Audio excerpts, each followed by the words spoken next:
Hi guys, I Tejas Gandhi from Sunmars Educations. I welcome to all of you in our YouTube channel. So today we learn the basic of magnetism. Up to we have to discuss an only DC circuit. Now this let's we move on the another section, the magnetism and electromagnetism. So today we learn only magnetism.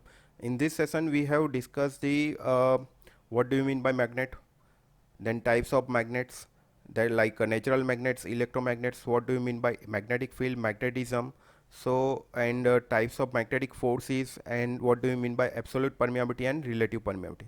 So let's start the today session. First of all, the introduce the magnetism. uh, First of all, what do you mean by magnet? Magnet is a piece of solid substance. जैसे हमने electron और proton की बात की थी electric circuit में, वैसे ही इसके अंदर किसी भी सब्सटेंस के अंदर there are some molecules are present. किसी भी मैग्नेट के अंदर कुछ ना कुछ मॉलिक्यूल्स होते हैं, और वो मॉलिक्यूल्स जैसे हमने इलेक्ट्रिक सर्किट में इलेक्ट्रॉन्स और प्रोटॉन होते हैं, वैसे ही इसके अंदर किसी भी आयन और स्टील मटेरियल के अंदर ये मॉलिक्यूल्स होते हैं।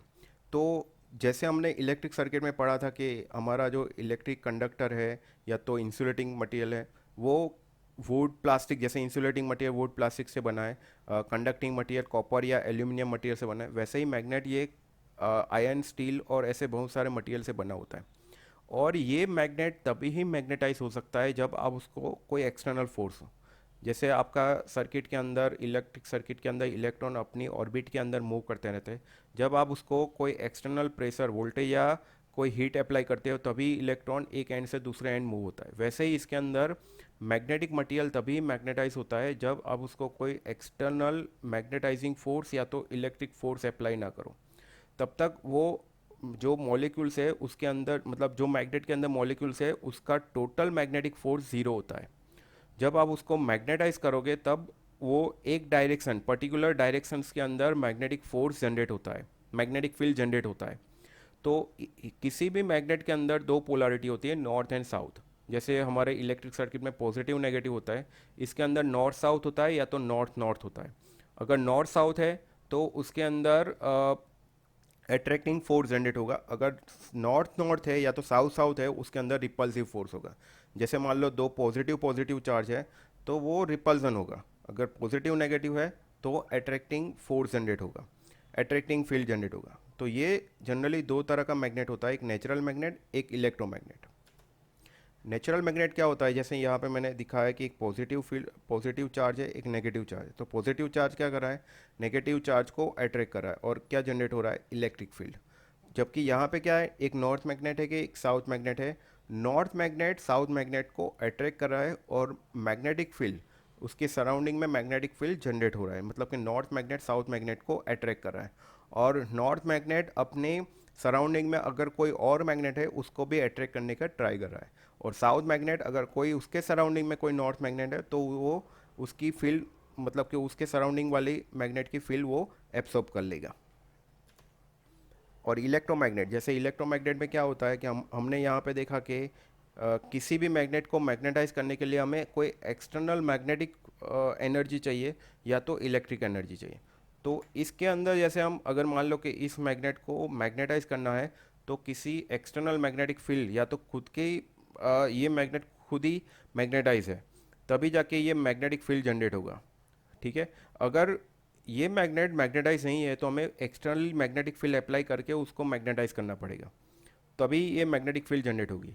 जबकि इलेक्ट्रोमैग्नेट में क्या है, अगर ये मैग्नेट, जैसे मान लो कि इसके ऊपर कॉइल वाउंड की है, कॉपर कॉइल, अगर ये मैग्नेटाइज नहीं है तो उसको मैग्नेटाइज करने के लिए हमने क्या किया है, कॉपर वायर जो हमने इसके ऊपर वाउंड किया है, उसको हम अप्लाई कर रहे हैं 6 वोल्ट की बैटरी। कोई भी बैटरी अप्लाई कर सकते हो। जब इसके अंदर करंट फ्लो होगा और ये जो कॉयल है उसके कुछ टर्न्स होंगे एन, तो एन मल्टीप्लाई बाई करंट, जो आप मान लो कि 100 टर्न्स वाउंड किया और 5 एम्पियर अप्लाई कर रहे हो, तो इसके अंदर जो जनरेट होगा एक फोर्स, वो फोर्स क्या जनरेट करेगा, मैग्नेटिक फील्ड। तो इसको हम क्या बोलेंगे, इलेक्ट्रोमैग्नेट। इलेक्ट्रो मतलब जो आपने वोल्टेज अप्लाई किया, इलेक्ट्रिसिटी, और उस मैग्नेट के अंदर फील्ड जनरेट हुआ। मैग्नेटिक फोर्स, जैसे हमने बात किया कि दो मैग्नेट होते हैं, एक नॉर्थ साउथ और एक नॉर्थ नॉर्थ। तो अगर यहाँ पे देख सकते हो कि आपके नॉर्थ और साउथ के बीच मैग्नेटिक फील्ड जनरेट हो रहा है, तो इसको क्या बोलते हैं, एट्रैक्शन टाइप। सो ये जो है वो ऑपोजिट पोलैरिटी है, ऑपोजिट पोल्स है। जबकि यहाँ पे क्या है, दोनों पोल्स एक जैसे हैं, मतलब कि सिमिलर पोल्स हैं, इसमें डिसिमिलर पोल्स हैं। तो इसके अंदर कौन सा फोर्स जनरेट होगा, रिपल्सन। मैग्नेटिक फोर्स किसको बोलते हैं, when two magnets are near to each other और इन कांटेक्ट, जब दो मैग्नेट अपने कॉन्टेक्ट में आते हैं तब उसके अंदर क्या जनरेट होता है, मैग्नेटिक फील्ड और मैग्नेटिक फोर्स। जैसे हमारे इलेक्ट्रिक सर्किट में होता है electrical charges. Surrounding the magnetic lines of force indicate the direction and magnetic of magnetic field.